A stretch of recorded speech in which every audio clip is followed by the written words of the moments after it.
이제 나의 하나님, 내가 주를 높이고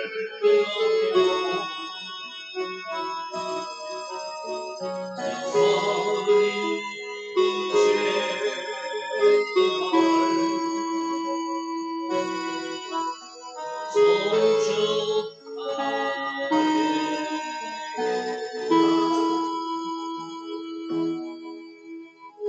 계신 나의 하나님, 내가 주를 높이고 영원히 주의 이름을 송축하래다.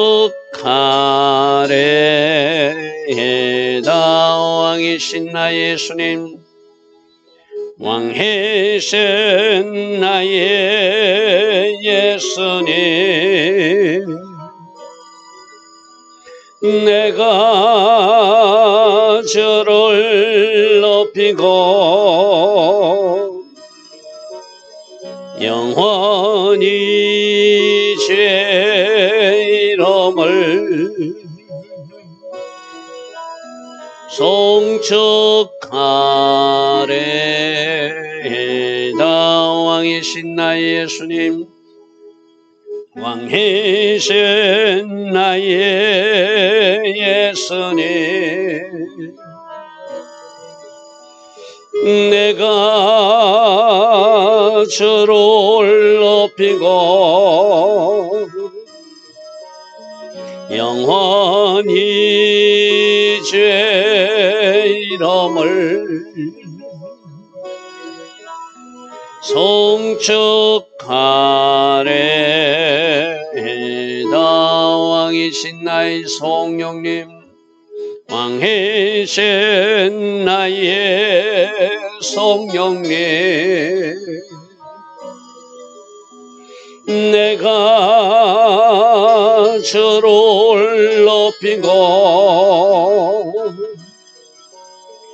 영원히 주의 이름을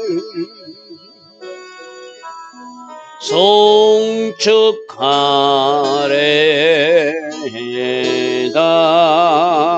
아멘.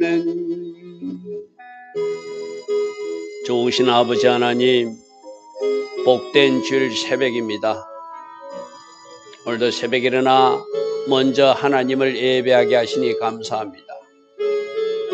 오늘 주일 낮 예배와 주일 저녁 예배까지 온 마음과 온 정성을 다한 예배 우리로 하게 하시고, 하나님을 잘 예배했기에 하늘에서 부어지는 그 기름 부음, 그 은혜로 한 주 동안 우리가 승리하게 하옵소서. 좋으신 아버지 하나님, 이번 한 주도 하나님이 선한 계획만 이루어지기를 소망합니다. 성령님, 우리를 주장하여 주시고 우리를 다스려 주셔서 오직 말씀 울타리 안에 거하는 우리 모두 되게 하시고, 끝까지 하나님을 신뢰하며 믿음으로 우리 주 예수와를 따라가는 주의 자녀들 다 될 수 있도록 성령님 간섭하여 주시고 함께하여 주시옵소서. 오늘 복된 성일, 하나님 계획하신 아름다운 하루가 될 것을 믿습니다. 사단의 계획은 다 파쇄시켜 주시고 오직 하나님의 계획만 이루어지는 복된 하루 되게 하옵소서. 예수와 하마시아 이름으로 감사하며 기도드리옵나이다. 아멘.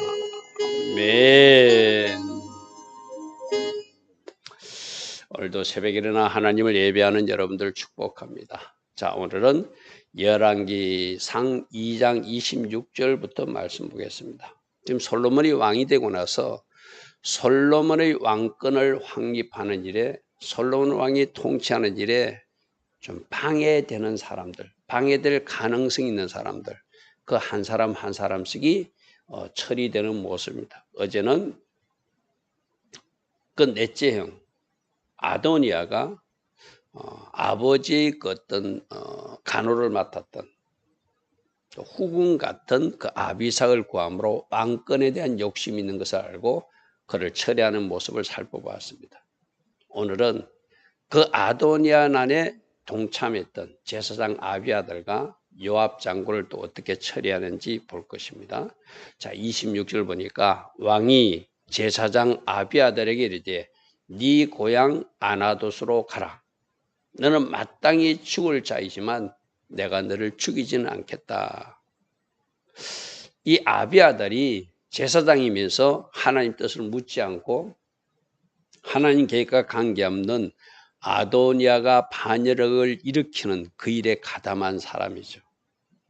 그런데 지금 솔로몬은 어제 그 아도니아처럼 죽이는 것이 아니라 제사장이고 대제사장 역할을 맡았던 사람이니까 너는 고향으로 돌아가서 이제 제사장 직위를 그만했으면 좋겠다. 일종의 그 파문하는 그런 장면이죠. 왜 죽이지 않는가를 설명합니다. 네가 내 아버지 다윗 앞에서 주 여호와의 궤를 메어서 그 오벤에돔 집에 있는 법궤를 예루살렘으로 옮길 때 네가 제사장으로서 그 일을 잘 감당해 준 것. 또 압살롬 나를 피하여서 도망갈 때 같이 도망가려고 할 때 아니다. 하나님 뜻이면 내가 다시 돌아올 것이다. 제사장 너희들은 법궤 옆에서 그 다윗의 장막 옆에서 법궤를 지키는 것이 옳다 해가지고 다윗의 지시대로 좀 위험할 수 있지만 압살롬 난이 일어난데도 예루살렘 성을 떠나지 않았던 것. 그리고 아이도벨이 나쁜 계략을 베풀었고 후세가 또 다윗에게 소음된 그 계략을 베풀었을 때 자신들의 아이들을 동원해서 그것을 잘 다윗 왕에게 전달되어서 다윗 왕이 요단강을 건너서 마이남으로 건너가게 한 것. 이제 그런 것들은 또 다윗에게 도움 준 사실이 있으니까 그의 생명은 끊지 않고 살려두어서 고향으로 돌아가서 노후를 보내게 하는 그런 조치를 하는 것입니다. 그러니까 첫 번째는 법궤를 네가 메고 예루살렘에 올라왔고 또 아버지가 모든 환난을 받을 때 압살롬 난을 받을 때나 또 뭐 여러 가지 사울왕을 피하여 도망다닐 때나 너도 같이 환난을 받고 네가 아버지 다윗을 도왔은즉 내가 오늘 너는 죽이지 않겠다. 그러므로 제사장직에서 물러나서 고향 아나돗으로 가라. 이런 조치를 내립니다. 자, 27절 보겠습니다. 아비아들을 쫓아내어 여호와의 제사장 직분을 파면하니 여호와께서 실로에서 엘리의 집에 대하여 하신 말씀을 응하게 하랬습니다. 결국 이 제사장 아비아들이 아도니아 난에 가담하고 이것 때문에 고향으로 쫓겨나면서 완전히 제사장직에서 물러나는 것은 바로 엘리 제사장 집에 사무엘상에서 선포했던 그 예언이 성취되는 것이다. 이렇게 말씀하세요. 그럼 우리 앞에 사무엘상 2장 말씀 좀 가서 보겠습니다. 사무엘상 2장. 사무엘상 2장입니다. 2장 29절에 그 아이들이 그 예물을 갖다 하나님 앞에 드리기 전에 막 먼저 취하고 하는 건 나쁜 짓을 하고 성막에 봉사하는 여인들하고 동심하고 뭐 이런 일이 있었잖아요. 너희는 어찌하여 내가 내 처소에서 명령한 내 예물과 예물을 바르며 내 아들들을 나보다 더 충히 여겨 내 백성 이스라엘이 드리는 가장 좋은 것으로 너희들을 살찌게 하느냐. 내가 너희들을 제사장으로 삼고 그렇게 복을 줬는데도 너희들은 하나님 앞에 크게 범죄한 가정이 되었다. 그렇게 말씀하십니다. 그러면서 35절에 내가 나를 위하여 충실한 제사장을 일으키리니 그 사람은 내 마음 내 뜻대로 행할 것이라. 내가 그를 위하여 견고한 집을 세우리니 그가 나의 기름 부음을 받은 자 앞에서 영구히 행하게 될 것이다. 그래서 너희들 엘리 가문들은 좀 문제가 있으니까 이제 제외시켜야 되겠다. 그래서 일으키는 그 제사장들이 사무엘이 그 역할을 감당하고 이제 사독 제사장이 연결해서 되는 바로 이 예언, 사무엘상 2장의 예언이 지금 솔로몬 시대에 성취되는 장면. 그래서 엘리 집에 대하여 하신 말씀을 응하게 하십니다. 하나님은 말씀하셨고 그 말씀하신 하나님이 언젠가 이루시는 것, 이 심판조차도 제사장직 파면조차도 이때 이루어지고 있다. 그래서 그는 고향으로 쫓겨가서 더 이상 제사장 직임을 감당할 수 없는 사람이 되게 만든 것이죠. 자, 이렇게 솔로몬이 제사장 아비아달을 쫓아냈다는 이야기가 누구에게 들까요? 같이 아도니아 난에 가담했던 요압 장군에게 들겠죠. 그래서 28절 그 소문이 요압에게 들리며 그가 여호와의 장막으로 도망하여 제단불을 잡더라. 누구 모습하고 똑같죠? 아도니아도 그랬잖아요. 제단불은 하나님의 능력과 은혜를 상징하니까 오늘로 말하면 십자가를 붙드는 것과 같으니까 죄 지은 사람들이 십자가 붙으면 신약적으로 용서받잖아요. 그런데 이 당시에도 도피성 제도가 있어가지고 도피성에 들어가면 살려주는 그 제도가 율법적으로 있었지만, 그러니까 그 제단불을 잡으면 살려줘야 되지만 누구는 살려둘 수 없었죠. 고범죄는 살려둘 수 없잖아요. 실수로 살인하거나 부지 중에 살인한 것은, 나무하다가 도끼가 떨어져서 사람을 죽인 것은 그 사람은 도피성에 들어가면 저렇게 제단불을 잡으면 용서받을 수 있었어요. 그러나 고의적 범죄, 살인죄, 의도적으로 계획적으로 누군가를 죽인 사람, 그런 사람들은 용서받지 못하는 것이 그 당시 또 율법의 규정이었어요. 그죠? 그런데 이 요압은 지금 어떤 일을 했죠? 아브넬 장군을 죽이고 아마사 장군을 죽였던 그 살인죄를 범한 사람이잖아요. 그래서 요압이 도망하여서 자기도 제단불을 붙들고 하나님 저 좀 살려주십시오 하고 그 안에 들어가서 제단불을 붙들었다는 거예요. 이런 거가 다 있을 때나 압살롬을 따르지 아니하였으나 그때는 압살롬 난에는 가담하지 않고 압살롬을 처리했어. 그죠? 그때는 뭐 공이라면 공을 세웠어요. 그러나 아도니아 반역에 따랐기 때문에 같이 가담했던 아비아들이 파문당한 거 보고 나도 큰일 났다. 뭔가 일이 있겠다 해서 그 안으로 도망하여서 여호와의 장막으로 도망하여서 제단불을 붙들었다는 거예요.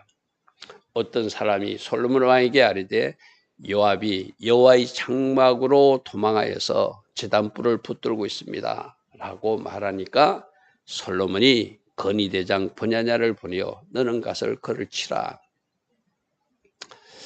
다윗 왕이 특별히 부탁을 했어요. 그죠? 너는 지혜롭게 적당한 때 적당한 방법으로 저들을 처리해서 너희 솔로몬 왕국이 이렇게 아름답게 확립되는데 방해되는 그 어떤 요소들을 제거해야 된다. 그런 유언이 있었기 때문에 그가 명령합니다. 지금 일하는 것은 그냥 아무 이유 없이 무제한자리 피를 흘리는 것이 아니라 아마사 장군과 아브넬 장군을 죽인 그 살인죄에 대한 하나님이 공의로운 심판의 일환으로 그를 죽이라고 결정하는 것이죠. 그래서 하나님은 공의로우신 하나님, 우리 꼭 기억해야 됩니다. 하나님은 공의롭기 때문에 악을 심으면 그 악에 대해서는 반드시 심판하시는 하나님이시다. 그죠? 제가 여러 번 말씀했잖아요. 성경에서 말하는 원리는 우리가 잘못했을 때 죄는 용서해 주지만 그 대가는 치르게 하니까 절대 죄 지으면 안 된다.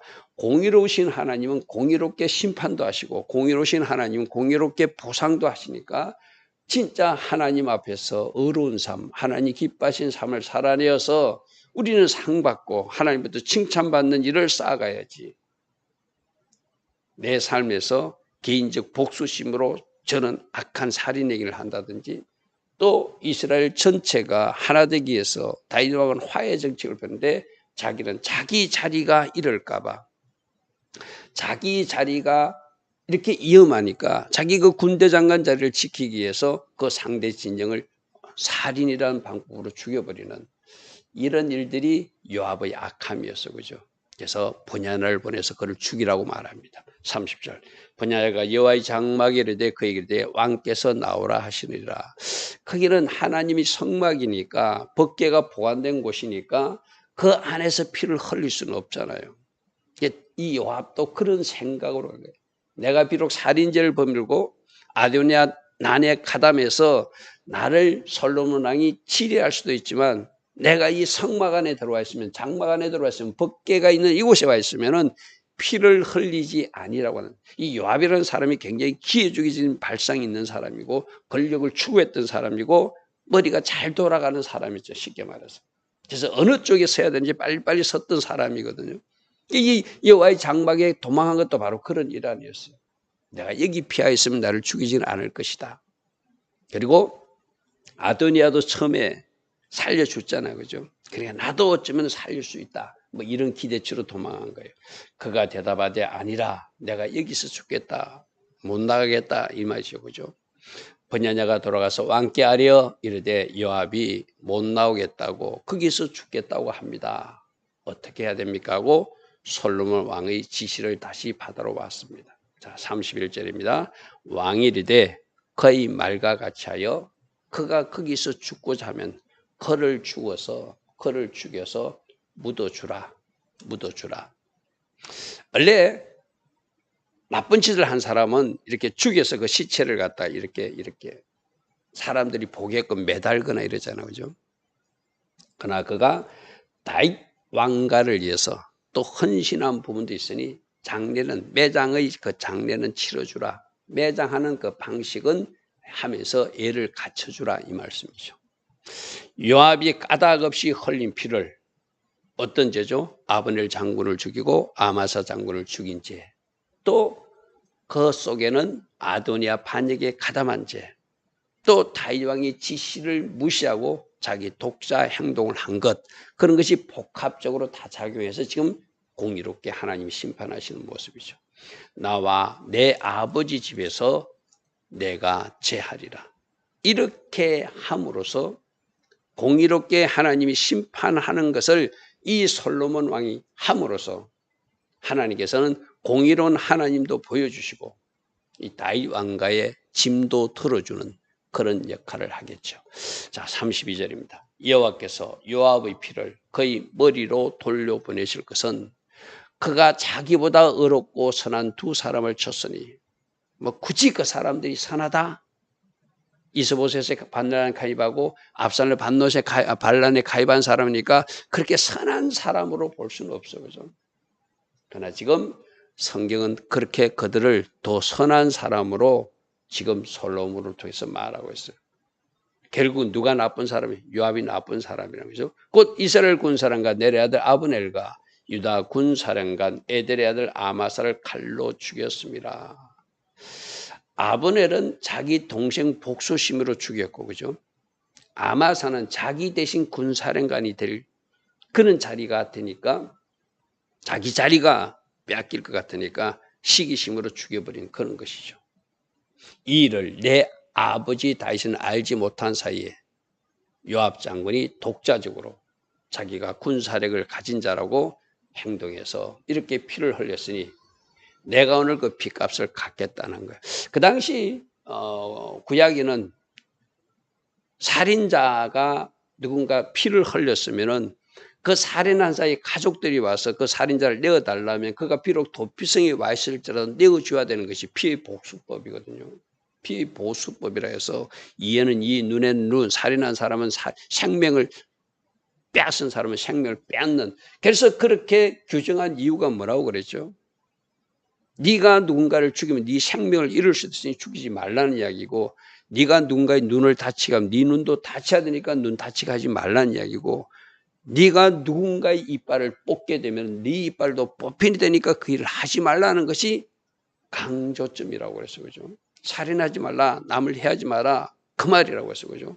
그럼에도 살인을 했으니, 그럼에도 이를 뽑았으니, 그럼에도 뭔가 잘못한 일이 있으면 그대로 행해서 그 일을 방지해야 될 책임이 있기 때문에 그대로 그들을 처벌했던 거예요. 그러니까 지금 이 요압 장군도 그런 방식으로 바로 피보수법에서 두 사람을 죽인 죄에 대한, 살인죄에 대한 하나님의 심판식으로 그를 처벌하겠다는 것이죠. 33절 그들의 피는 영역이 요압의 머리와 그의 자손의 머리로 돌아갈지라도 다윗과 그의 자손과 그의 집과 그의 왕위는 여호와께로 말미암는 평강이 영원히 있을 것이다. 어쩌면 공의롭게 심판하는 이 모습으로, 잘못된 것은 정리하는 이 모습으로 하나님께서 다윗 왕가와 그 후손들에게 복을 주실 것이다, 이 말씀이죠. 만일에 왕이 공의롭게 통치하지 못하고 뭔가 불의하게 통치하고 자기와 관계가 있는 사람이라고 그를 처벌할 것을 처벌하지 않고 말을 봐준다면 그 하나님의 공의와 정의가 없는 나라가 되겠죠. 지금 솔로몬은 자기가 이렇게 처리하는 것이 하나님 뜻에 맞기 때문에 이 일 때문이라도 하나님께서 우리 왕가와 우리 집을 하나님이 축복해 주실 것이라고 믿는다는 것이죠. 자, 34절. 여호야다의 아들 분야냐가 곧 올라가서 그를 쳐 죽이매. 왕의 명령이니까 하나님을 대리한 피의 심판이니까 그를 심판하게 됩니다. 그가 광야에 있는 자기 집에 매장되는, 그러니까 원래 악인들을 죽여서 전시하거나 봐라, 이런 악한 사람들은 이런 벌을 당한다는 것을 백성들이 보여주는 어떤 그런 절차 같은 행식 같은 게 있었거든요. 이때는 그래도 요압 장군에 대한 예우를 해서 그를 매장해서 자기 집에 매장해 주는 것으로 마감짓습니다. 자, 35절. 왕위에 여호야다의 아들 분야냐를 요압을 대신하여 군사령관으로 삼고, 그러니까 이제 솔로몬이 왕이 되고 나서 솔로몬 왕권에 도전할 만한 사람들, 아도니아를 처리하고 아비아다를 처리하고 요압 장군을 처리해서 그 빈자리를 메우는, 요압 장군을 대신해서 군사령 자리에 이 분야냐를 임명하고, 또 제사장 사독은 아비아다를 대신해서 대제사장 직임을 감당케 하는, 이렇게 조직을 정비해 나가는 모습입니다. 이제 우리가 내일 이제 한 사람 또 살펴봤죠. 다윗이 압살롬한테 도망갈 때 그 사울 왕가를 집안 사람으로 시므이라는 사람이 나와서 아주 혹독한 저주를 퍼붓던 사람이죠. 그 사람도 내일 이 솔로몬 왕이 처리함으로 아도니아, 아비아달, 요압, 시므이, 이 네 가지 위험한 사람들을 하나님의 은혜 가운데 지혜 주심으로 처리하는 그런 모습을 보게 됩니다. 오늘도 여러분들은 이 말씀들 속에서 악을 심으면 악을 거두게 되고 선을 심으면 선을 거두게 되는, 내가 심은 것을 거두게 된다. 그죠? 그래서 아비아들 모습이나 이 요압 장군 모습이나 아도니아 모습이나 우리가 내일 살펴볼 시므이 같은 모습을 보면서 하나님은 선을 심고 선을 거두라고 말하시는구나. 하나님 기뻐하신 편에 서라고 그러는구나. 오늘 나의 결정과 선택이 하나님 기뻐하신 선택과 결정이 되라고 말씀하시는구나. 이런 음성으로 들을 수 있는 여러분 다 되길 축복합니다. 좋으신 아버지 하나님 감사합니다. 오늘도 아비아들 제사장 또 요압 장군을 솔로몬이 처리함으로 그의 왕권이 확립되는 일에 방해될 사람들을 정리함으로, 또 하나님께서 계획하신 솔로몬 왕권을 확립해주고, 또 하나님 기뻐하신 방법으로 공의롭게 심판할 것은 심판해서 하나님께서 공의롭게 행하시고 있음을 솔로몬 왕이 대신하여 처리해 주므로 그 일들을 보고 우리에게 주시는 교훈들이 있습니다. 주님, 공의로우신 하나님 늘 묵상하며 하나님 앞에서의 삶, 오늘도 하나님 기뻐하신 길로만 걸어갈 수 있는 우리 모두 되게 하옵소서. 예수와 하마시아 이름으로 감사하며 기도드리옵나이다. 아멘. 지금은 우리 주 예수 그리스도의 크신 은혜와 하나님 아버지의 영원하신 사랑과 성령 하나님 오늘도 우리 안에서 내주하시며 늘 때마다 일마다 지혜 주시고 기름 부어 주시고 성령 충만의 복으로 함께하여 주시는 그 은혜가 오늘도 새벽에 일어나 하나님을 예배하며 하루를 시작하는 주의 자녀들 머리머리 위에, 또 오늘 주일 낮 예배와 주일 저녁 예배로 영광 돌릴 이 땅의 모든 성도님들 위에 지금부터 영원토록 영원히 함께하여 주시기를 간절히 축원하옵나이다. 아멘. 주님 감사합니다. 주님 감사합니다. 주님 감사합니다. 할렐루야. 복된 성일입니다. 말씀으로 신방하여 주시고 은혜로 축복하여 주시고 기름 부음으로 채워주시고 성령 충만의 복으로 함께 하옵소서. 오 주님 감사합니다.